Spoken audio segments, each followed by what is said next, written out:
말씀을 다시 한번 읽어보면은 빌립이 나다나엘을 찾아가서 말하죠. 모세가 율법에 기록하였고 여러 선지자가 기록한 그 이 곧 메시아라는 얘기지. 우리가 만났으니 곧 그게 요셉의 아들 나사렛 예수니라. 그렇게 하니까 나다나엘이 말하는 거죠. 나사렛에서 무슨 선한 것이 날 수 있느냐. 빌립이 가는데 일단 와봐. 커맨시에 와보라. 예수께서 나다나엘이 자기한테 오는 것을 보시고 말씀하시기를 보라 이는 참 이스라엘 사람이라 그 속에 간사한 것이 없도다. 그렇게 말했단 말이에요. 나다나엘이 그걸 듣고 대답하는 것이요. 랍비요 그걸 듣고 당신 하나님의 아들이시요 다시는 이스라엘 임금이라.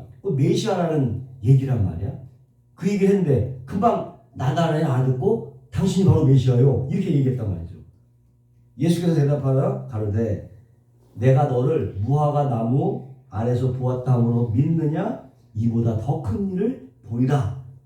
또 가라사대 진실로 진실로 너에게니 하늘이 열리고 뜬금없이 이 얘기를 하는 말이에요.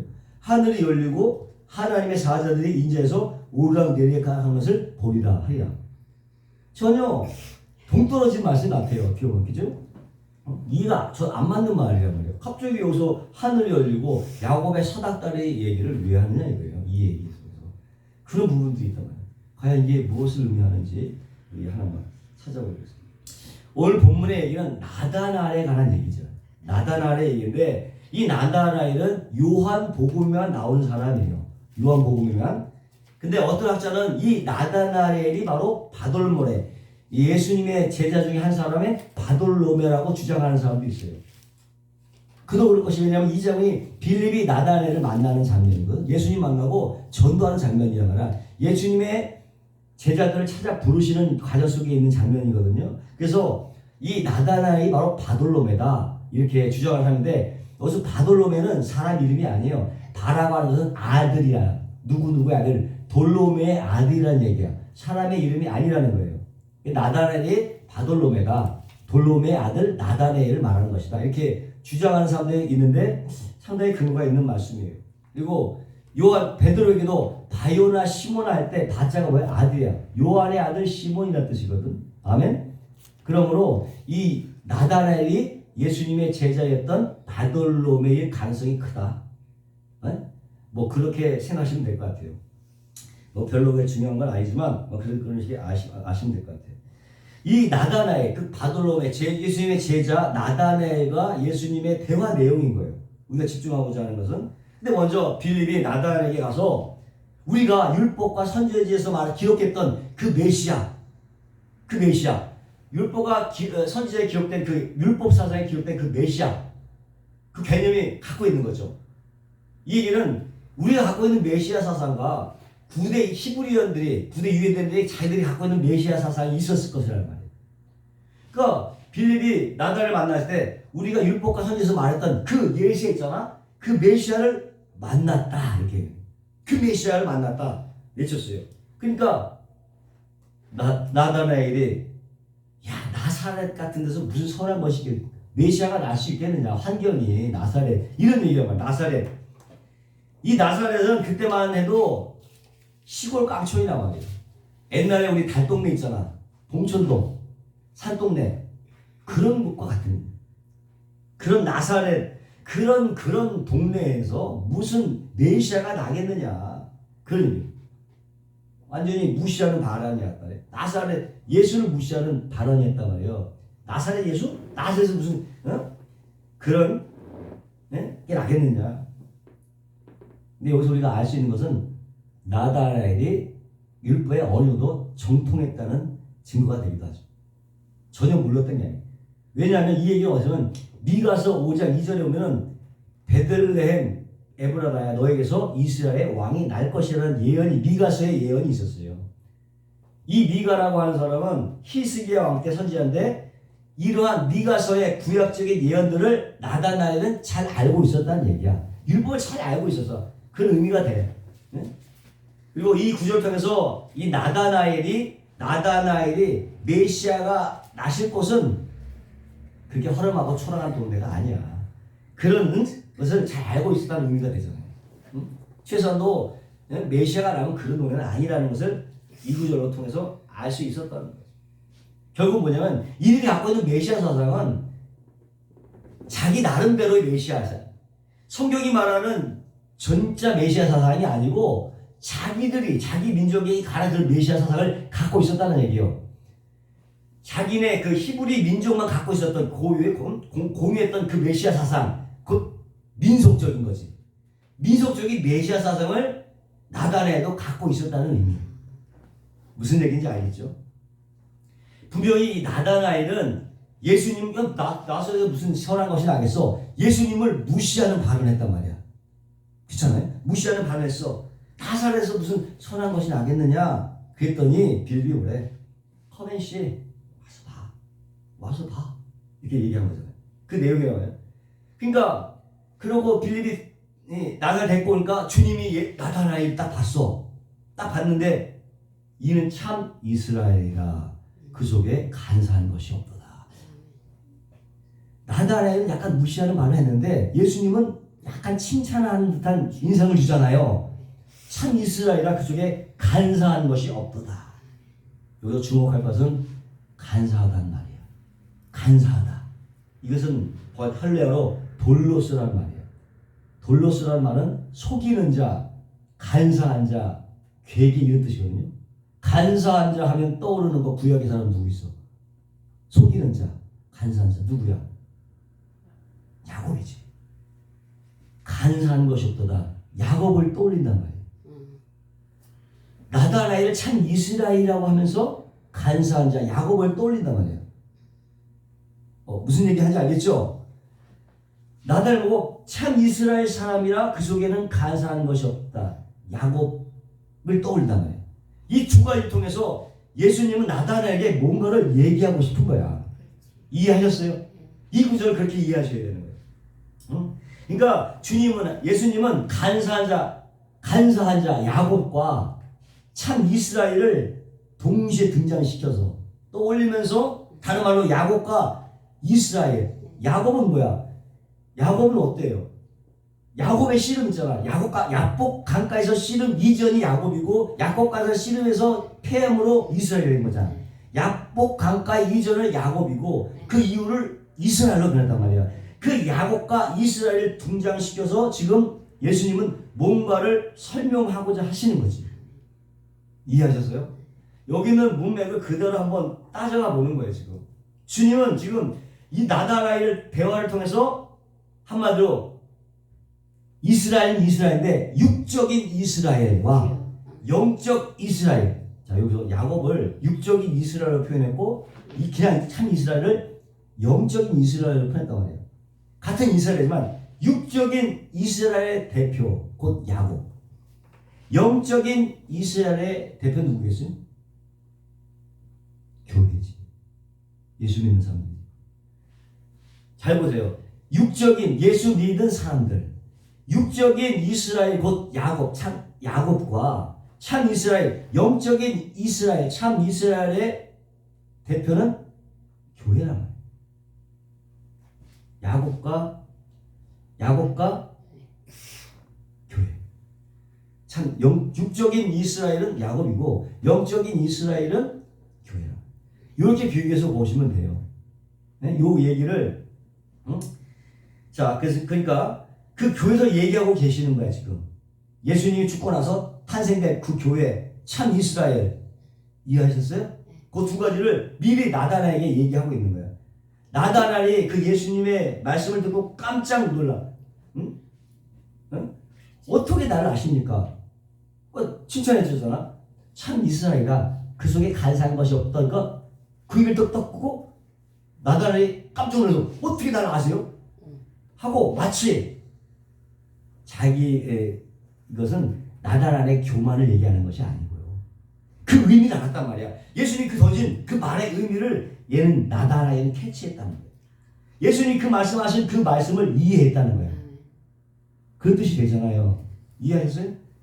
예수님의 말씀은 단순히 자신을 칭찬하는 말씀이 아니라 뭔가 다른 내용을 담고 있다는 것을 나다나엘은 알았기 때문에 어떻게 나를 아셨어요? 뭔 얘기인지 알겠죠? 하고 질문을 한 것이요. 그러니까 예수님께서 너가 무화과 나무 아래에 있을 때에 내가 보았다. 전혀 엉뚱한 얘기야. 엉뚱한 얘기 같아. 내가 너를 무화과 나무 있을 때 보았노라 말씀. 어떻게 보면 매치가 잘 안 되지만 이렇게 연결을 시키면 되는 거예요. 근데 나단이 그 말을 듣자마자 또 뭐라고 하냐면 당신이 바로 하나님의 아들이시요 이스라엘 왕이다. 곧 메시아라는 고백을 한 거예요. 이해하셨죠? 그러니까 나다네가 예수님 깐에는 뭔가 통했던 게, 그러니까 그 통했던 게 과연 뭐였냐? 나단을 느꼈던 게 뭐고 예수님이 말할 의도가 뭐였냐를 우리가 지금 발견해내는 거잖아. 여기는 구체적으로 안 났지만 그걸 말하는. 당시 유대 땅의 무화과 나무라고 하는 것은요, 유대 민족의 번영을 상징하는 표현이야. 그 정도로 팔레스타인에서 아주 번식을 했던 그런 나무였었고, 나무가 엄청나게 컸기 때문에 커다란 입으로 그늘을 만져 느티나무 같이 그늘이 만들어지기 때문에 당시 랍비들이 여기서 율법을 교육하기가 쉬웠고 또 묵상의 장소로 이용했단 말이에요. 큰 그 산 나무 밑에 그늘에서 무화과 나무는 그런 의미가 있어요. 교육의 장소요, 기도의 장소였어요. 나다날이 그 무화과 나무 아래에 있을 때에 아래에서 자주 율법에 기록된 메시아를 묵상했어요. 과연 이 메시아가 누굴까? 고민하지 않겠어? 이 과연 우리를 도와줄 메시아가 누굴까? 묵상했을 거라고. 주님께서 그걸 보는데 그 주님께서 너가 무화과 나무 아래 있을 때 내가 이미 너를 보았다. 말씀하시니까 깜짝 놀랐어요. 여기서 보았다고 하는 것은 단순히 에이도라고 하는, 단순히 알고 있다는 측면을 말하는 것뿐만 아니라 내가 너를 주목하고 보고 있었다. 주목하고 보고 있었다. 의지적인 측면까지 포함하고 있는 거예요. 아니 무슨 얘기인지 알겠죠? 의지적인, 내가 의지적으로 너를 지켜보고 있었다 라는 말이죠. 그러니까 깜짝 놀라서 그때서야 주님은 하나님의 아들이시요 이스라엘의 왕이라고 고백을 한 것입니다. 여기서 나다나엘이 주님을 가리켜서 하나님의 아들 이스라엘의 왕이라고 고백한 것은 당신이 바로 메시아라고 고백을 한 거랑 똑같습니다. 당신이 바로 메시아다. 왜냐하면 당시 유대인들은 메시아를 하나님의 아들이요 이스라엘 왕으로 불렀기 때문에 대체가 가능. 하나님의 아들 곧 이스라엘 왕은 메시아를 의미했던 거죠. 이것은 바로 어디서 이 메시아 사상이 시작이 됐느냐면은 사무엘, 나단 선지자가 사무엘에게 기름 부을 때에 그때 메시아 사상이 나타나게 된 거예요. 그때부터 메시아 사상이 일어나게 된 거예요. 시점이 사무엘에서 7장 12절에 내 수완이 차서, 그러니까 이스라엘 다윗의 왕이 수완이 차서 내 조상들과 함께 잘 때에, 다윗이 죽을 때에 내가 내 몸에서 나의 자식 누구예요? 솔로몬이잖아. 그 자식을 내 뒤에서 그 나라가 견고해지리라. 이스라엘 솔로몬이 견고해 될 것이다 라고 얘기하는, 저는 내 이름을 위하여 집을 건축할 것이요. 솔로몬 얘기에 말하는 거죠. 나는 그 나라 위를 영원히 견고케 하리라. 그렇게 얘기했단 말이야. 이 여기서부터 메시아 사상이 나오는데, 그런데 솔로몬이 즉위하고 나서 그 나라가 뭐 집은 건축한 건 맞아. 근데 그 나라가 영원히 견고하게 되지는 않았단 말이야. 그렇죠? 솔로몬이 이게 나단의 신타라고 하는데, 여기서 이스라엘 사상, 메시아 사상이 왜 나타나게 됐냐면 하나님이 나단을 통해서 다윗에게 허락하신 언약이잖아요. 이 나단을 통해서 이해하셨기 때문에 나단의 신탁이라고 말을 하지만은 그 내용은 하나님께서 다윗을 한 아들로, 한 다윗의 후손으로 왕위를 계승해서 계속해서 다윗의 왕조를 계속해서 세우겠다는 약속이잖아요. 그죠? 그런데 이스라엘의 진정한 왕이신 하나님을 대신해서 왕을 세운 거야. 하나님을 대리자로 왕을 세워서 합법적인 통치자로 그를 세워갖고 하나님의 아들 삼으신 거야. 그러니까 이스라엘을 대표하는 왕은 하나님의 아들과 동하는 거야. 하나님의 대리자요 하나님의 아들로 칭해졌단 말이야. 이스라엘 왕들은 이해하셨죠? 이스라엘 왕은 하나님의 아들이야. 통치자야. 이렇게 연결이 된 거예요. 그렇게 했던 약속인데 거기서 하나님의 메시아가 하나님의 아들 그리스도 이스라엘 왕이라는 개념이 거기서 나오게 된 거예요. 이해하셨죠? 실제로 이렇게 해서 다윗의 왕조가 그때부터 시작이 돼요. 근데 뭐냐면 솔로몬이 다윗의 씨로 맨 먼저 하나님의 아들이 돼서 이스라엘 왕이 돼서 하나님이 대신에 통치했잖아요. 그리고 성전도 지었다. 이 구절을 근거로 해서 다윗의 자손들이 왕위에 올릴 때마다 하나님의 아들로 선포하는 의식이 있었고요. 그때 시편 28편이나 89편, 132편 같은 그 메시아의 시를 합창을 불렀단 말이에요. 메시아, 이스라엘 왕의 등극을 메시아로 보고 합창했단 말이에요. 다시 말하면 이스라엘 왕이나 하나님의 아들의 등극이요, 바로 메시아와 연결되는 거예요. 그런 생각들이 갖고 있었단 말이에요. 여기서부터 무슨 얘기인지 아시겠죠? 근데 하나님께서 나단을 통해서 했던 그 언약은 장차 다윗의 후손으로 오실 메시아 예수 그리스도를 가리킨 거였잖아요. 원래는 그렇게 했는데, 근데 이것을 그렇게 생각하지 않아요. 여기에 문제가 있었다는 거예요. 그게 바로 예수 그리스도를 가리킨 것인데, 이스라엘은 그렇게 본 게 아니고 육적인 이스라엘 자신들의 육적인 이스라엘을, 그리고 육적인 다윗의 후손으로 곡해를 해버린 거예요. 여기 무슨 얘기인지 알겠죠? 그 다윗의 영원 이를, 그것은 예수 그리스도를 말하는 것인데, 이 일을 그렇게 본 게 아니라 다윗의 왕의 육적인 후손으로 보았다는 얘기지. 왕들을 본 거야. 무슨 얘기인지 알죠? 그게 차이가 있었단 말이야. 이 나단의 신탁이 유대인들이 생각하는 그런 육적인 이스라엘, 그리고 육적인 다윗의 후손을 향한 하나님의 언약이었죠. 그렇다면은 다윗의 후손과 다윗의 왕국이 영원해야 될 거 아니야?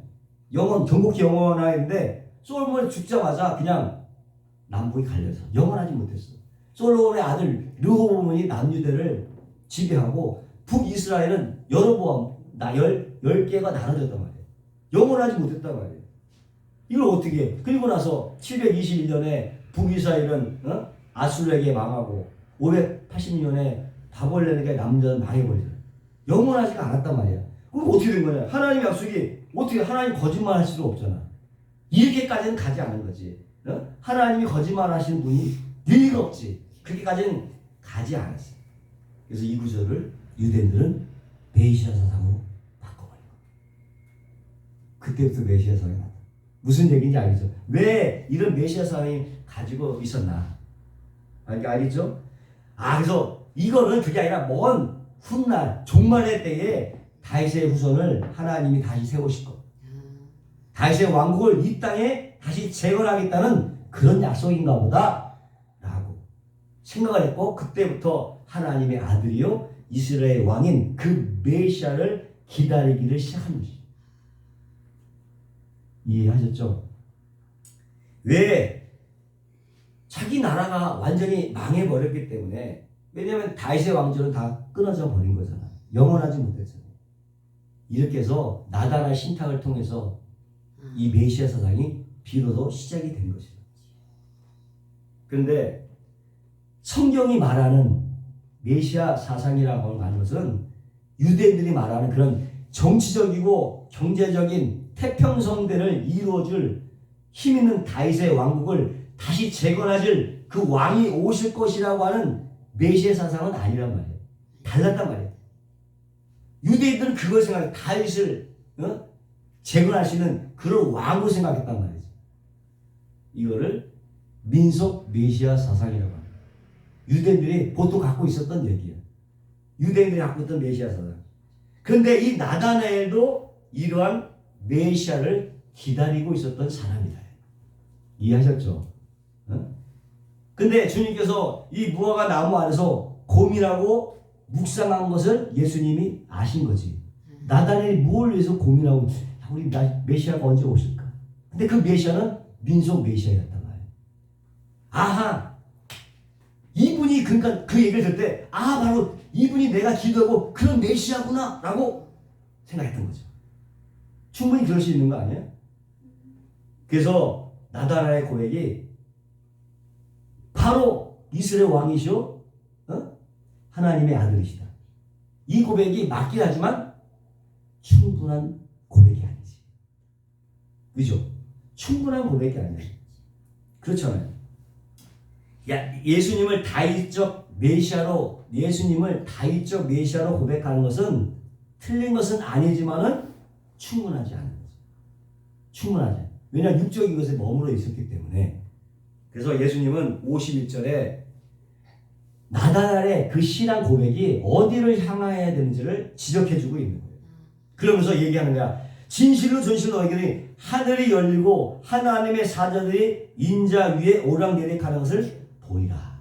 이렇게 말해요. 전혀 뜬금없는 얘기인데 그 얘기 뭐냐면 이 얘기 왜냐면 너가 맞긴 맞는데 너의 그 신앙적 그 방향이 신앙 고백은 좀 바뀌어야 된다. 그것이 아니다. 라고 하면서 이 얘기를 해주는 거예요. 하나님의 사자들의 인자 위에 오르락 내려가는 것을 보신다. 지금 주님은 상당히 지금 이게 내용이 좀 깊이가 있어요. 잘 이해하시는지 모르겠지만 주님은 지금 나다나엘에게 내가 지금 나를 하나님의 아들이요 이스라엘의 왕이라고 고백을 하는데 너는 나를 그냥 너의 민족적인 메시아로 알아보고 있어. 그 정도로만. 그러나 하나님의 아들 참 메시아는 단순히 너희들이 정치적으로 군사적으로 잘 먹게 해주고 잘 살게 해주고 태평성대를 이루어주기 위해서 온 것이 아니고 하늘을 열고 땅과 하늘 사이에 중보자로 온 것이야. 그걸 알려주고 틀리진 않았지만 완벽하지가 않았다. 그거를 일깨워 주는 거예요. 나다나엘에게. 그래서 너가 더 큰 일을 보리라. 그렇게 말씀하신. 이 내용을 이해하셨지? 이 대화의 내용 어느 이해했죠? 그러니까 주님께서 나다나엘을 칭찬하신 것은 그럼 나다나엘 참 이스라엘과 간사한 것이 없다. 칭찬한 것은 우리가 어떻게 이해를 해야 되냐 이거지. 주님은 분명히 나다나엘에게 이는 참 이스라엘이다. 그 마음속에 간사한 것이 없다. 칭찬을 했단 말이에요. 이건 뭐냐면 나다나엘이 비록 민속 메시아상을 가지고 있었지만은 다른 유대인들처럼 선민사상이나 율법주의에 의해서 하나님의 언약이 이루어지는 것이 아니라 최소한도 은혜로 된다는 건 아니죠. 은혜. 하나님의 은혜로 하나님의 언약이 이루어지는 거지 율법이나 어떤 선민사상에서 되어진 건 아니야. 최소한도 기도하면서 은혜로 되는 것을 안다. 그걸 칭찬해 주는 거야. 고민 끝에 기도하는 끝에 이건 은혜로 되는 거야. 이렇게 하는 거야. 그러니까 주님은 단순히 그리고 주님은 단순히 나다나엘 한 사람을 칭찬하는 것이 아니고요. 그것을 칭찬하는 것이 아니라 전체 하나님의 백성들에게 참 이스라엘 백성이 어떠해야 되는가를 알려주고자 합니다. 참 이스라엘이 어떤 간사한 것이 뭐고 참 이스라엘 백성은 어떤 것이라는 것을 가르치고자 합니다. 여기서 우리가 약복 강가의 그 사건으로 돌아갈 필요가 있는데 약복 강가 이전은 씨름 이전은 하나님과 씨름하는 그 약복 강가 그 이전을 야곱이고 그 이유는 이스라엘이라고 부르잖아요. 야곱과 이스라엘은 그 약복 강가를 씨름을 중점으로 해서 나눠지는 거예요. 야곱이고 이스라엘인 거예요. 그 왜 이게 나눠졌는가? 사실 야곱이라고 하는 사람은 어머니 뱃속부터 야곱은 내가 사랑하였다. 예수는 미웠다. 결정돼서 은혜 복 받기가 결정이 됐어 이미. 노력으로 된 게 아니야. 이미 결정이 돼서 하나님의 약속을 받은 사람인데 그러면 그냥 자연스럽게 은혜로 되는 거예요. 기다리면 되는데 뭘 하기도 전에 뱃속부터 택함을 받은 자가 되었는데 그렇잖아요. 그래서 복이라고 하는 것은 그냥 은혜로 자연스럽게 주어지게 되는 거예요. 그런데 야곱이 성급했다 말이지. 성급했습니다. 하나님의 축복이 얼마나 좋은지는 알았어. 좋은지는 알았어. 근데 그것을 못 받아서 안달을 피운 거에 불과한 거죠. 얻기를 위한 방법이 틀린 거예요. 방법이 틀렸어요. 야곱은 자신의 깨로 아버지와 형 예선을 속였고 그 결과 축복을 받아내긴 했어. 근데 하나님은 그걸 뭐라고 그래? 그거는 속이는 짓이다. 간사한 짓이라고 평가하고 복은 받았지만 간사한 짓이다. 속이는 짓 이렇게 얘기해요. 그렇다면 이 사기꾼 야곱과 간사한 것 야곱과 간사한 것, 이 돌로스 간사한 것과 대조되어 등장하는 참 나다나엘. 야곱과 간사한 것, 이거와 대조되는 참 나다나엘, 참 이스라엘은 과연 어떤 사람이겠느냐 이거지. 비교해. 과연 어떤 사람이겠는가? 참 이스라엘은 영적인 이스라엘이요, 교회를 상징한다고 했잖아요. 교회를 상징. 사기꾼 야곱이 은혜로 받으려고 하지 않고 자기의 깨와 지혜와 노력과 힘을 동원해서 얻으려고 했으니까 참 이스라엘은 어떻게 해야 돼? 야곱과 대조가 돼야 되죠. 아, 하나님의 복은 은혜로만 오는구나. 아멘. 은혜로만 오는 거. 하나님의 완전한 은혜를 깨달은 자, 주여. 그 사람을 우리가 참 이스라엘이라고 부르는 거예요. 아멘. 야곱과 대조를 해서 이것을 가지고 나다나엘이 무화과 나무 아래서 씨름을 한 것이고, 주여. 그거를 주님은 아신 거지. 아멘. 무슨 얘기인지 알겠죠? 자신은 정작 선민 이스라엘 사람이고 제사를 드리고 있었고 율법도 지키는데 그것이 그에게는 평안을 갖다 주지 못했다는 거예요. 아멘. 그렇게 율법의 행위나 종교적인 행위로 하나님이 약속하신 언약의 축복을 받을 수 없다는 것을 묵상하며 고민하며 하나님의 언약의 축복은 결국 은혜로밖에 올 수가 없구나를 깨달았다는 거예요. 최소 나다나엘은 기도를 하면서 그런 결론을 내고 있었어요. 그러니까 주님이 그를 보자마자 마음속에 간사한 맛이 없는 참 이스라엘 사람이다 깨달았기 때문에 말씀하신 것이고, 내가 너를 무화과 나무에서 보았다라고 말씀을 하신 것입니다. 아멘. 아멘. 이건 단순히 그렇게 될 것이라고 추론해서 들은 게 추론한 게 아니라, 사실 야곱이라고 하는 사람은 외삼촌 나발의 집에서 온갖 꾀를 다 써갖고 결국은 부자가 되었어. 다시 가나안으로 돌아오게 되지. 왜 돌아와? 뭐 어머니가 보고 싶어서? 아니지. 형한테 사가려고 돌아온 게 아니에요. 야곱은 자신의 죄로 아버지와 형을 속여갖고 하나님의 축복을 얻어내긴 했지만은 정작 언약의 땅에서는 쫓겨나버린 거죠. 언약의 땅에서는 쫓겨났어. 율법에 의하면은 하나님의 언약의 축복은 언약의 땅에서만 유효하기 때문에 돌아오려고 한 거야. 이해하셨죠? 야곱은 어떻게 해서든 간에 하나님의 그 언약의 땅으로, 가나안 땅으로 돌아와야만 했던 것이에요. 더 늦기 전에 그는 축복의 땅으로 돌아가기 위해서 식소들과 하인들과 자기 가족들을 이끌고 대장정에 나섰지. 근데 형 예서가 400명의 군사를 들고 자기를 맞으러 온다는 거야. 죽을까봐 겁이 덜컥 난 거지. 그래서 야곱 깡깡에 이르니까 자기에게 덜 중요한 순서대로 먼저 강 건너게 하는데 육축을 보내고 하인을 보내고 하인 출신의 그런 아내들 자녀들을 보내고 그리고 내와 자녀들을 보내고 맨 끝에 라헬을 보내고 자기 건너가지 않고 지켜보고 있는 거야. 알겠어요? 야비한 인간이지 정말로. 살려고 그때에 지켜보고 있는데 그때 이제 하나님이 찾아오신 거야. 아멘. 약속 가까에 찾아오시는 거야. 야곱과 씨름을 냈어요. 그 씨름은 뭐 강호동이나 이만희가 찾는 씨름이 아니야. 육적인 씨름이 아니야. 영적인 씨름. 아멘. 육적인 씨름이야. 근데 이 영적인 씨름에서 야곱이 포기하지 않아. 분명히 하나님이 야곱을 이기지 못했다고 그랬죠. 근데 나중에 환도뼈 있잖아. 이거는 환도뼈를 칠 수 있는 분이 야곱을 못 이겼겠냐고. 응? 그건 단순히 육적인 힘 겨루기가 아니고 영적인 내용을 담고 있는 씨름이었다는 거야. 이해했어요? 어떤 씨름이냐? 하나님의 품을 떠난 이 타락한 인간은요, 이 우주 중심에 스스로 앉아버려요. 그래서 죄인들은 자기 외부의 모든 것들이 전부 자기 자신을 위해 존재해 주기를 바래요. 이거 깨는 거예요. 우리 성도라고 하는 사람은 이런 걸 깨버리는 거예요. 하나님까지도 자신의 꿈과 야망을 이루는데 필요한 도구, 방법밖에 생각하지 않아요. 이게 죄인의 습성이에요. 내가 요즘 태조왕을 보는데 궁에 있잖아. 완전히 그런 모습이에요. 응? 그런 모습이 우리 안에도 있는 거야. 궁에 같은 모습이. 하나님 앞에.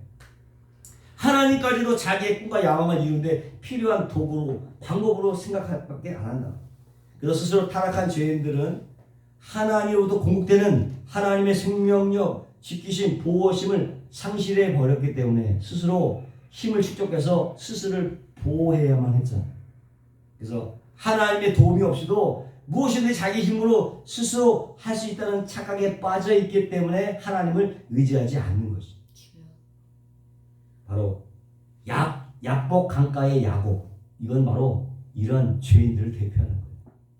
이런들 대표하는 자로 서 있는데 그 야곱이 죽고 새로 창조되는 뭐가? 야곱의 참 이스라엘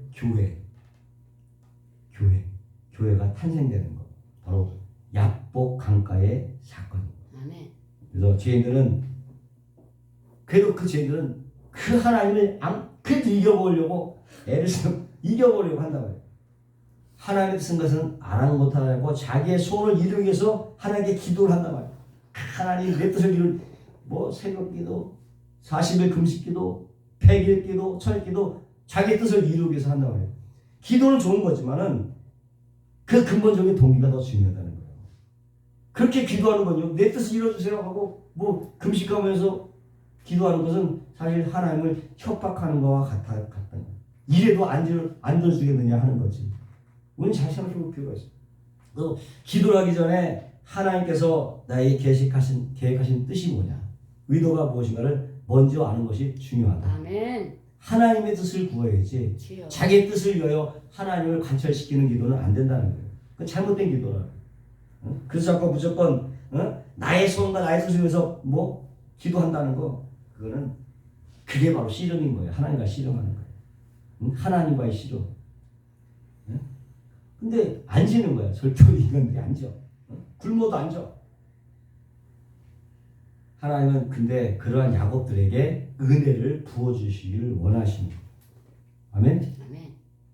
죽어야 돼. 그래서 환도뼈를 치는 건데, 환도뼈는 무슨 뼈다 하는데 그건 바로 그 사람의 생식기야. 그러니까 그걸 치면 전인이 죽기 때문에 환도뼈를 치는 거예요. 죽는 거랑 쳤다는 것은 전인을 쳐셨다는 거예요. 죽었다는 거예요. 그리고 나서 다시 새 사람으로 창조되게 됩니다. 그 사건이 바로 약복강가의 사건이야. 그렇게 하나님까지도 전적으로 이겨먹으려고 하는 야곱들, 그들에게 은혜가 무엇인지를 가르쳐주는 거, 그게 환도뼈를 치는 거예요. 죽여버리는 거예요. 야곱이 이렇게 환도뼈가 위골되니까 그때서야 그냥 자기 실존을 실감하게 되는, 난 약한 존재구나, 실존을 실감하는 거예요. 그래서 그때부터는 막 하나님께 매달리기 잘하는 거예요. 나를 축복해 주지 않으면 절대 못 간다. 이때의 축복은 어떤 축복이냐? 그 전에 받았던 축복과는 완전히 다른 축복이지. 아멘. 이해하셨어요? 완전히 그 매달림은 은혜를 향한 매달림이야. 이제 은혜를 향한 매달림. 하나님의 은혜가 없이는 절대 안 돼요. 이 얘기를 하는 거예요. 야곱은 하나님의 축복의 땅은 절대 하나님의 은혜가 없이는 들어갈 수 없다는 것을 아멘. 그때서야 깨달은 거야. 그때서야. 아멘? 아멘. 이제 가나안에 들어가야 되는데 그 약속의 땅 축복에 들어가는 데는 반드시 하나님의 은혜가 필요하구나. 그러니까 꼭 내가 그 은혜를 받아야겠다고 매달리는 거예요. 완전히 다른 매달림인 거예요. 아멘? 죽고 살아나니까 이스라엘로 가는 거지. 그래서 하나님은 야곱의 이름을 야곱이 아니라 이스라엘로 바꿔줘요. 아멘. 이해하셨어요? 아멘. 야곱이 이스라엘 되는 그 경위를, 그러니까 이스라엘 이름이라고 하는 것은 오직 뭐냐? 오직 은혜로만 아멘. 우리가 축복의 땅에 입성할 수 있음을 안 사람들에게 붙여지는 믿을 이름이라. 아멘. 아멘. 바로 그 이름이 지금 나다나에게 붙여진 거야. 이해하셨죠? 이 구절의 내용들을. 그래서 근데 우리 역시도 동일한 이름을 가졌어. 이스라엘. 아멘. 이스라엘. 영적인 이스라엘 교회라는 이름, 성도라는 이름이 우리에게 붙여진 거야. 아멘. 아멘. 예, 이해하시기 바랍니다. 하나님께서 이렇게 모든 하나님의 백성들의 환도뼈를 치시는 방법으로 십자가를 택하신 거고, 주여. 아멘. 다 죽여버릴 수 없으니까 예수님의 환도뼈를 쳐버리는 거지. 그래서 예수님은 죽고 다시 이스라엘로 부활을 시키는 거예요. 아멘. 그래서 약복강가의 사건은 무슨 사건이다? 십자가의 사건이었다. 아멘. 죽어라고 매달리면 하나님도 지더라 이게 아니란 말이지. 예? 약복강가의 사건은 바로 예수 그리스도의 십자가를 이해하고 있는 것입니다. 아멘. 아멘. 그렇게 하나님의 구원은 전적인 하나님의 은혜로 말미암아 되는 것이고, 아멘. 근데 유대인들은 자신의 힘과 노력으로 그 일을 이루려고 했다는 것이지. 주여. 예수님은 이 나다나엘의 대화를 통해서 그 유대인들의 선민 사상에 폭격을 가하는 거야. 주여. 이해되죠? 시원하잖아. 유대인 사상에 폭격을 가. 나다나엘은 아직까지 유대인들의 선민 사상에서 완전히 벗어나지 못했어요. 적어도 그러나 하나님의 축복이 스스로의 노력으로 얻어낼 수 없다는 것은 알았어. 무화과 나무에서 씨름하며 깨달은 거야. 그래서 그는 너는 참 이스라엘이다. 아멘. 그렇게 칭찬을 해주신 것입니다. 한번 여러분 생각해 보세요. 하나님께서 베델에 나타나서 야곱에게 언약을 하시잖아. 베델에서 내가 너를 떠나지 않을 것이며 이 땅으로 내가 돌아올 때까지 내가 너를 절대 떠나지 아니하리라. 내가 너와 함께 있을 거라. 이렇게 언약의 말씀을 하시는데 그때가 야곱이 무슨 일을 도망갈 때거든. 형 예수 아버지 속이고 도망갈 때 그때 예수님이 나타나서 일방적으로 내가 너와 함께 할 것이다. 도망자한테 지금 잘해서 간 것도 아니야. 속여서 도망가고 있는 이 야곱을 잡아놓고 내가 너를 떠나지 않겠다고 무조건 축복해 준 거야. 그런 상황에서 이해가 가세요? 응? 쫓겨난 사람에게 반드시 너가 이리로 데려올 것이다 얘기하는 게 그 무슨 내용이 담긴 거야? 봐라, 내 힘으로 절대 안 돼. 넌 쫓겨날 수밖에 없어. 그러나 내가 은혜로 너를 다시 이리로 데려올 거야. 그런 뜻이야. 네? 무슨 얘기죠? 그게 바로 하나님의 의지의 표명인 것이지. 그래서 쫓겨나는 자에게 하나님이 나타나신 거야. 그렇게는 안 돼. 그래도 내가 은혜로 데려올, 너 그걸 확인해봐. 이렇게 된 거잖아요. 우리 역시도 바로 그렇게 쫓겨날 수밖에 없는 존재라는 것을 우리가 깨달아야 됩니다. 우리의 신앙이 깊어질수록 나는 절대 할 수 없구나. 절대 무능하구나. 우리를 그 자리로 끌고 가시는 거예요. 절대 할 수 없는 문제. 나는 안 되는구나. 하나님 은혜가 없으면 절대로 안 되는구나. 아멘. 약복강가의 씨름의 자리로 우리를 끌어가시는 거예요. 아멘. 그 씨름을 하지 않은 사람은 참 이스라엘이 아닌 거죠. 주여. 여전히 그 속에는 간사하고 속이는 괴계를 쓰는 사람. 그러니까 우리 삶 속에 여전히 이러한 시련이 있게 되는 거예요. 날마다. 이게 맨날 끌어안치는 거지. 아멘? 그래서 우리 고난이 많은 거예요. 그런 마음의 내적인 갈등과 시련이 계속 있게 되는 거예요. 그러니까 하나님 처음부터 야곱에게, 즉 하나님의 백성은 하나님의 은혜만을 의지하는 것임을 계속적으로 주지시키는 거죠. 아멘. 근데 야곱은 계속해서 자기 뿌리면 꾀로 뿌리면서 사는 거예요. 그래서 나그네 인생 130년의 험악한 인생이 된 거예요. 아멘. 그냥 가만히 있었으면 뱃속에서부터 복받은 자로 태어났기 때문에 됐는데 뭔가 자기 힘을 해보겠다고 140년 동안 험악한 인생을 살고 시간을 허비해 버리게 된 거예요. 근데 그렇게 우여곡절 끝에 들어간 그 축복의 땅 가나안에서 야곱이 끝까지 살지 못하고 축복의 땅에서 그렇게 들어갔으면 사는데 그 야곱이 가나안 땅에서 죽지 못했어. 애국 땅에 가서 죽었단 말이야. 다시 나온 거야. 그렇게 들어간 땅인데 다시 또 나와서 주여. 나갔단 말이야. 이거 어떻게 된 거야? 야곱이 약복 가까이서 이거는 은혜가 무엇인지 축복의 땅에서 들어가기 위해서는 오직 하나님의 은혜로만 들어갈 수 있다는 그 은혜를 깨닫게 되니까 자기가 경험한 그 베델에서의 그 하룻밤의 사건이 깨달아지게 된 것인데 베델에서 어떤 일이 있었냐. 야곱이 형한테 쫓겨나서 외사촌 나반의 집으로 갈 때가 너무 피곤하니까 베개를 메고 잠을 잤어요. 길가에서 근데 꿈속에 자신의 머리 위로 하늘이 열리고 지금 그 얘기를 해요. 하늘이 열리고 사닥다리가 내리고 그 위로 천사들이 오르락내리락 하는 거예요. 주여.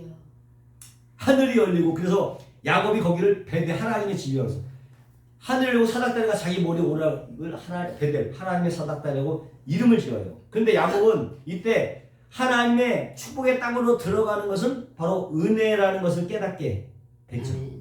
아, 내가 은혜로 들어가야 할 땅은 이 가나안 땅도 아니고 바로 열린 하나님의 그 땅, 열린 하나님의 나라라는 것을 알게 된 거예요. 이 땅이 아니구나. 내가 축복받는 하나님의 땅이지 이런 땅이 아니구나 하는 것을 그때 깨달은 거야. 사라딸을 통해서 거기서 알아버린 거야.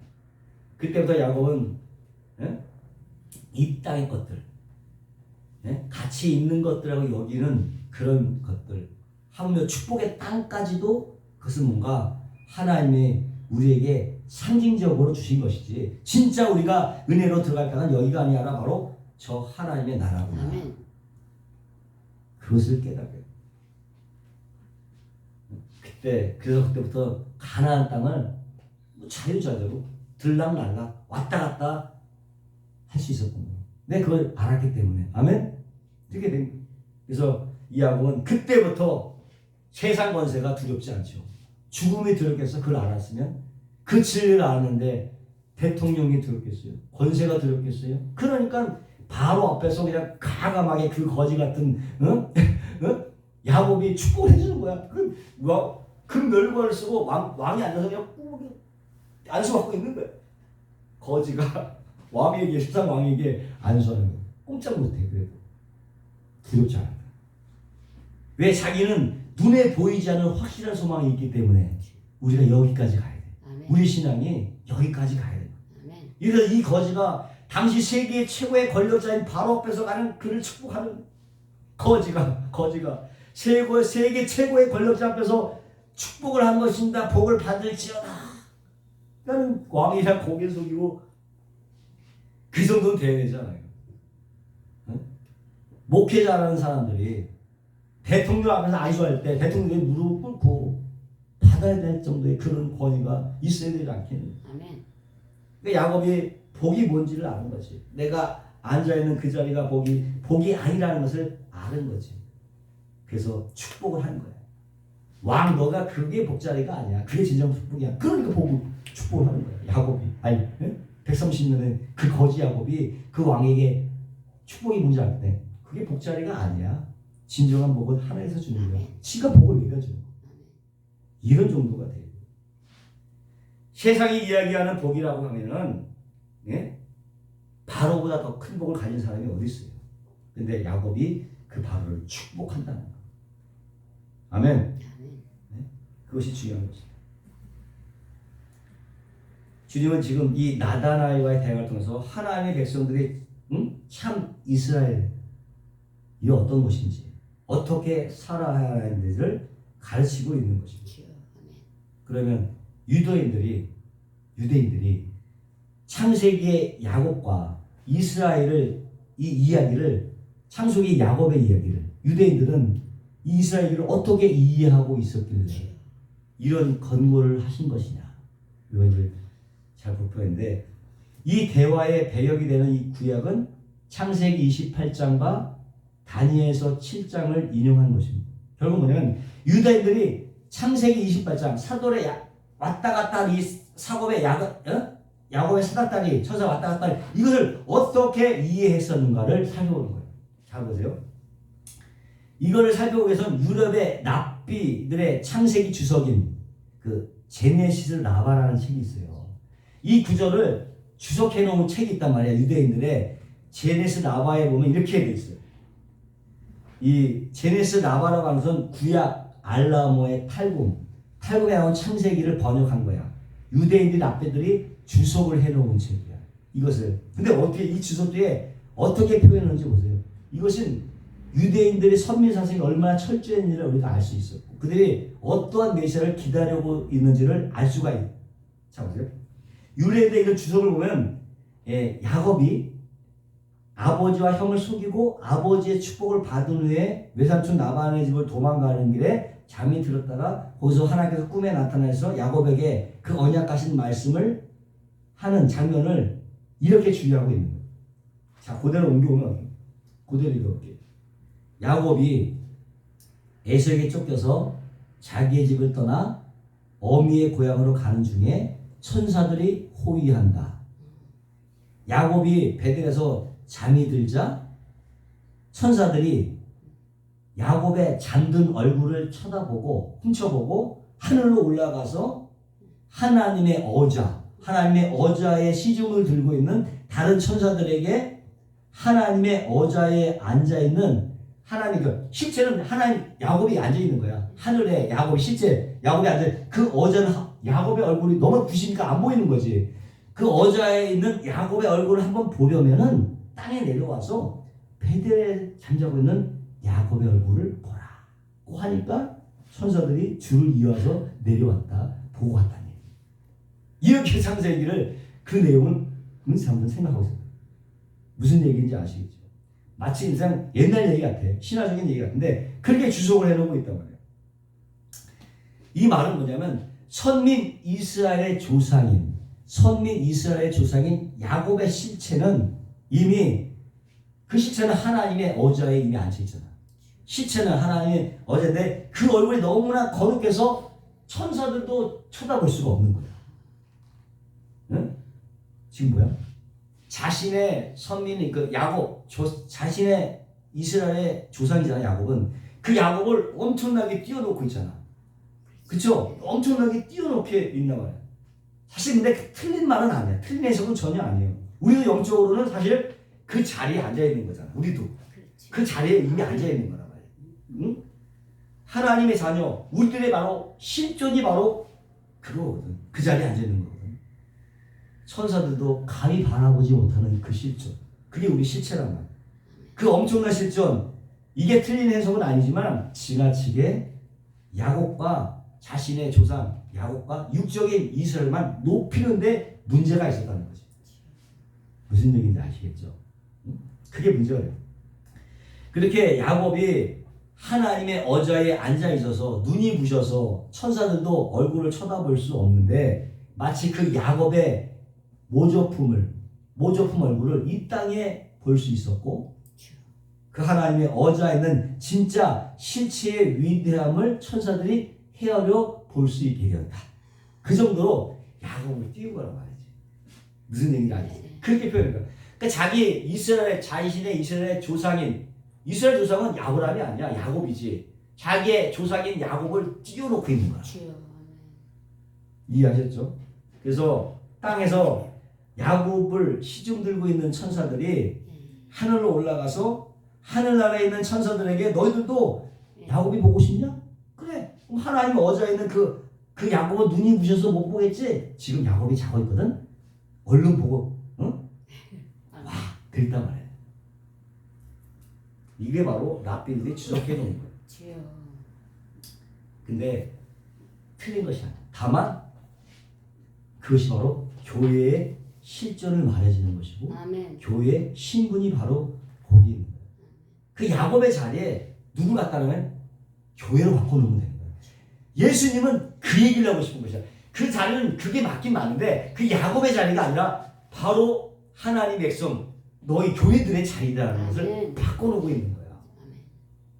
이해하셨어요? 야곱의 육적인 이스라엘과 영적인 이스라엘 교회 그걸 대체해놓고 있는 거야. 나다는 이쪽으로만 알았지. 실제를 얘기하는 예수님은 말하고 있는 거야. 사실상 천사들 우리를 감히 쳐다보지 못하는 존재로 인식하고 있는 거야. 실제로는 맞기는 맞지만 사실은 이스라엘 이 사람들은 자신의 조상 야곱에 대한 자부심을 지나치게 가지고 있었다. 그것을 예수님이 깨고자 하는 거다. 그래서 이 주석은 유대 민족들의 자신들이 복음이라고 여겼던 언약 신약적인 주예라는 자신들의 주예는 그렇게 해서 유대인들은 야곱을 하나님의 백성의 조상으로서 곧 하나님의 아들이고 그 후손인 자기 이스라엘은 그 야곱 자신 안에서 내포된 존재로 인식을 한 거지. 우리 야곱에 꼭 그 속에 속한 거야. 야곱과 자기를 동일시하는 거지. 예? 그러니까 죽었던 그 고인 야곱은 하나님 나라에 이미 있는데 그 야곱이 우리의 조상이었기 때문에 자신들은 이미 야곱의 허리에 들어가 있다고 생각했단 말이죠. 그러니까 야곱을 거기에 올려놓으면 자기들도 똑같이 올라가는 거잖아요. 야곱 올린 게 아니라 자신도 똑같이 올려놓은 거예요. 거기에서 선민의식이 나와요. 우린 야곱의 허리에 있었다. 선민의식이 바로 거기서 나오게 된 것이고 자기들도 이미 하나님의 어자에 앉아있는 사람들처럼 표현해 온 거란 말이에요. 아멘. 근데 그게 틀린 것은 아니지만 그게 뭘로 바뀐다? 우리, 예수 믿는 우리로 대체가 돼. 대체가 돼. 그 얘기를 예수님이 하고자 하는 것입니다. 주여. 그 너희들이 자리가 아니라 바로 내가 주고 태어난 교회의 자리다 이거지. 아멘. 그걸 미리 말해주고 있는 거예요. 더 큰 일이 바로 그런 얘기예요. 그런데 현실적으로 자기들은 생각하는데 이스라엘 계속해서 이방 민족의 침략을 약해서 침략을 받았단 말이에요. 이 모세의 창세가 기록될 때도 이스라엘 끊임없이 전쟁을 하고 있었고 당하고 있었어요. 얼마나 낙심이 됐겠어. 그러니까 이때 유대인 납비들이 이스라엘을 위로하고 격려하기 위해서 너희들 이미 하나님의 나라에 이미 앉아있어. 앉아있는 거야. 그 하나님의 어자에 앉아있고 너희들이 바로 그 아래 들어가 있는 사람들이라고 힘을 내라고 동력. 그 뭐 같아? 요한계시록에 우리와 말하는 것과 비슷하다. 이게 너희들이 지금 말세에 고난을 당하고 있느냐? 힘을 내라. 바로 그 자리가 너희 자리다. 이렇게 얘기하면 똑같아. 그 자리에 우리 교회만 간다면 딱 맞는 말이야. 예수님은 이거를 말하고 싶었던 거예요. 이해하셨죠? 이 다니엘 7장 얘기도 마찬가지고 그들은 그거를 교회 것들을 자기 것으로 곡해하고 있었다는 거야. 그 내용을 보면 7장에 보면 내가 보았는데 왕자가 놓이고 옛적부터 항상 계신 이가 자정하였는데 그 옷은 희가 눈 같고 그 머리털은 깨끗한 양의 털과 같고 그 모자는 불꽃이요 그 바퀴는 불붙는 불이며 불이 강처럼 흘러 그 앞에 나오며 그에게 수종하는 천천히요 그 앞에 시위한 자는 만만이요 심판을 베푸는데 책들에 펴 놓였더라. 그때에 내가 큰 말하는 작은 뿔소리를 하여 주목하여 보는 사이에 짐승이 죽임을 당하고 그 시체가 상한 바가 되어 불붙는 불에 던진 바 되었으되 그 남은 모든 백성 짐승들은 그 권세를 빼앗겼으나 그 생명은 보존되어 정한 시가 이르기를 기다리게 되었더라. 내가 또 밤 이상 중에 보았는데 인자 같은 이가 하늘 구름을 타고 와서 옛적부터 항상 계신 자에게 나와 그 앞에 인도됨에 그에게 권세와 영광과 나라를 주고 모든 백성과 나라들과 각 방언한 자로 그를 섬기게 하시니 그 권세는 영원한 권세라 옮기지 아니할 것이요 그 나라는 패하지 아니할 것이다. 그 얘기인데 다니엘이 사자와 곰, 표범 그리고 뿔 달린 이상한 짐승 이 네 가지의 짐승의 환상을 보는데 그러한 짐승들이 차례로 일어나서 온 세상을 지배하고 하나님의 성을 못살게 굴어. 그러나 다니엘은 그 환상 끝에 하나님의 그렇게 보는데 환상 끝에 하나님의 어전회의 천상의 어전회의를 지켜보는데 보면서 읽은 본문이 바로 이 하나님 나라의 어자들이 놓이고 옛적부터 항상 계시니 곧 하나님이잖아요.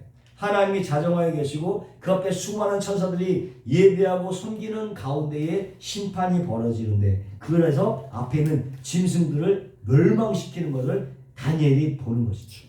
그리고 나서 다니엘이 한 사람 인자 같은 이가 구름을 타고 하나님께 나와서 하나님으로부터의 권세와 영광과 나라를 받는 것을 본다는 말이에요. 다니엘은 이 인자가 구름을 타고 왔다고 기술을 함으로써 그 인자가 신적인 존재임을 나타내고 있습니다. 신적인 존재. 당시 히브리 사람들의 개념에는 구름을 타고 오는 것은 바로 신적인 존재라는 개념이 있었거든요. 그 장면은 바로 신적인 존재인 인자가 하나님의 어자에 등극을 해서 하나님에게서 대권을 위임받는 모습을 보여주는 거죠. 하나님의 아들이 하나님에게서 통치권을 위임받는 등극식인 거지. 아멘. 그래서 이 아래의 구절을 보면 근데 그 아래에 있는 그 권세를 누가 받느냐? 하나님의 백성들에게 받는. 그게 받아지는데 그게 누구에게 이익이 되느냐? 하나님의 백성들이 그 권세를 받아요. 그러니까 인자가 하나님의 백성들을 인자 예수님이 하나님의 백성들을 품고 있는 거야. 아멘. 야곱의 허리에 이스라엘 백성들이 들어갔듯이 예수님의 허리에 우리 믿는 사람들이 들어가는 거야. 이게 다르다는 거죠. 품고 있는 격이 된 거야. 지금 인자가 왕이 앉아서 우리가 조금 전에 봤던 창세기 28장에 제네시스 라바의 그 랍비들의 주위에서 뭐라고? 야곱이 거기에 앉아 있었다고 했잖아요. 근데 다니엘서는 인자가 거기에 앉아 있는 거야. 이해했어요? 아까는 야곱이 그 자리에 앉았잖아. 근데 지금 여기서는 인자가 그 자리에 앉아 있는 거야. 앉아 있었다고 하나님의 선민들이 그 권세를 인자가 받은 권세를 받는 거예요. 무슨 얘기인지 아시겠죠? 그러니까 다니엘서에 있는 그 인자 안에는 안에 하나님의 선민들이 들어가 있는 격이 되어버렸다는 거죠. 이것을 곡해한 거라. 다니엘서 7장 26절인가 그러나 심판이 시작된 즉 그는 권세를 빼앗기고 끝까지 멸망하시어 나라와 권세와 온 천하 열국의 위세가 지극히 높인 자의 성민에게 붙임 바 되리니 그게 바로 조금 전에 인자에게 주어졌는데 지극히 높으신 자의 성민에게 붙임 바 된다. 예수 믿는 자들에게 붙임 바 된다. 그의 나라는 영원한 나라며 모든 권세가 있는 모든 권세 있는 자가 다 그를 섬겨 복종하리라. 그렇게 얘기해요. 그 권세가 하나님을 믿는 성도들에게 돌아간다는 얘기죠. 근데 이거를 유대인들은 자기들한테 돌아온 것으로 바꿔요. 실제는 바로 예수 믿는 우리들인데 그거를 예수님께서 야곱의 자리에 자신을 바꿔치면서 우리를 바꾸는 분이에요. 그 얘기를 나타나에게 지금 하고 있는 거예요. 그래서 오담대리가 하고 있는 것, 이 얘기를 끄집어내고 있는 거예요. 이해하셨죠? 응? 우리가 사실 그런 내용이에요. 그래서 다니엘의 내용은 영적인 이스라엘, 다니엘서의 표현을 빌리면 지극히 높으신 이의 성도들, 성민을 대표하고 있는 하나님의 아들이 그 성민들을 품고 하나님으로부터 나와서 권세와 대권을 이어받게 되는 모습을 그림을 그려놓은 거예요. 그 예언이. 그래서 근데 이스라엘은 그거를 자기들이 하고 있어요. 실제 누구예요? 예수 믿는 우리들인데 자기들로 오해를 한 거란 말이에요. 틀린 것이 아니란 말이에요. 다만 자기들로 착각하고 있었다. 주님은 이 나다나엘에게 하신 말씀을 통해서 유대인들의 선민 사상을 또 박살내고 있는 거잖아요. 잘못된 거. 너희들 위한 것이 아니라고 박살을 내고 있는 거예요. 51절에 보니까 유대인들이 자신들이 품고 하나님의 어자에 앉아있다고 생각하는 그 야곱의 자리에 주님께서 그 다니엘서의 인자를 끼워 넣는 거예요. 그러니까 주님이 이렇게 말씀하신 거예요. 다니엘서의 인자가 대표하는 것이 바로 하나님의 거룩한 백성, 성민이 맞긴 맞는데 그 성민은 야곱을 조상으로 하는 너희 육적인 인생을 말하는 것이 아니고 바로 나로 말미암아 탄생하게 되는 새로운 영적인 이스라엘, 바로 교회라고 얘기하는 거예요. 아멘. 이것이 결국인 거죠. 이해하셨죠? 이 문구에 대해서.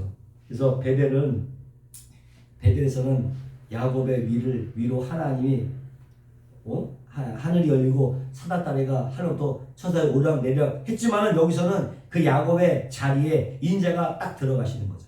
들어가고 야곱으로 말미암아 탄생된 육적인 이스라엘이 아닌 예수님으로 말미암아 탄생된 참 이스라엘이라는 것을 보여주는 거예요. 거기다 이렇게 바꿔놓고 계신 것인데 여기 뭐가 없어? 사다리가 없어. 성령께서 진행하시는 거예요. 주님이 사다리가 되시는 거예요. 아멘. 이해하셨죠? 그러니까 이 땅에 하늘과 땅의 중보자로 오실 예수 그리스도, 그런 말미암아 탄생하게 될 영적인 이스라엘, 바로 교회, 저와 여러분을 말하는 거예요. 그게 더 큰 일이라고 하는 거예요. 그래서 나에게 너는 바로 더 큰 일을 보게 될 것이다. 이렇게 말씀하고 있는 거예요. 아멘. 이 얘기는 그렇게 이해하셔요. 그래서 우리가 구원을 받는 것은 우리의 깨나 노력으로 이루어지는 것이 아닙니다. 저는 절대로 이것을 지지해요. 네, 아까 우리가 저기 알리미안과 찰빈을 얘기했지만 저는 사실 은혜에 가까워요. 은혜 쪽에 가까워요. 그렇다고 우리의 의지를 포기하자는 것이 아니라 은혜가 더 큰 역할을 한다고 저는 주장하는 바예요. 아멘. 어쨌든 간에 전적인 하나님의 은혜로 우리에게 주어지는 거란 말이에요. 믿음 또한 저는 믿음으로 은혜로 주어진다 거라고 저는 봐요. 아멘. 우리 측면에서 보면은 거저지만은 하나님의 측면에서는 감히 상상할 수도 없는 주여. 엄청난 아멘. 대가를 치른 것이다. 거저 주시겠다. 그렇다고 해서 아무런 가치가 없는 것이 아니라는 것입니다. 하나님의 아들 예수님의 생명이라는 엄청난 대가가 치러진 것입니다. 하나님께서 환도뼈를 맞아서 약복 강가에 야곱이 되셔서 죽어버리시고 이스라엘로 부활하신 예수 그리스도의 은혜로 우리는 영적인 이스라엘 하나님의 백성이 된 줄로 믿습니다. 아멘. 우리 주님이 하나님과 우리 사이에 사다리가 되셔서 우리가 이제 하늘로 연결돼서 주여. 하나님의 축복인 바라크를 풍성하게 받게 된 것입니다. 아멘. 하늘이 이제 열린 것입니다. 그래서 이런 야곱이 아니라 우리는 참 이스라엘이다. 네? 그렇죠? 그러니까 어떻게 살아야 돼? 참 이스라엘처럼 살아가야 되죠. 미인 오리 새끼가 아니라 정말 백조처럼 내조 새끼가 아니라 정말 독수리처럼 살아가시기를 주님의 이름으로 축원합니다. 아멘. 거룩하시고 영원하신 엄청난 예수 그리스도의 희생으로 말미암아 엄청난 권세와 하나님 아버지 자격을 제수하오니 우리가 정말로 내조와 같지 않고 또 미운 오리 새끼와 같지 않고 백조처럼 또는 하나님 아버지 호랑이처럼 또는 하나님 독수리처럼 살아갈 수 있는 신분이 되었으니 그렇게 살아갈 수 있도록 성령님이여 도와주시옵소서. 예수님의 이름으로 기도합나이다. 아멘.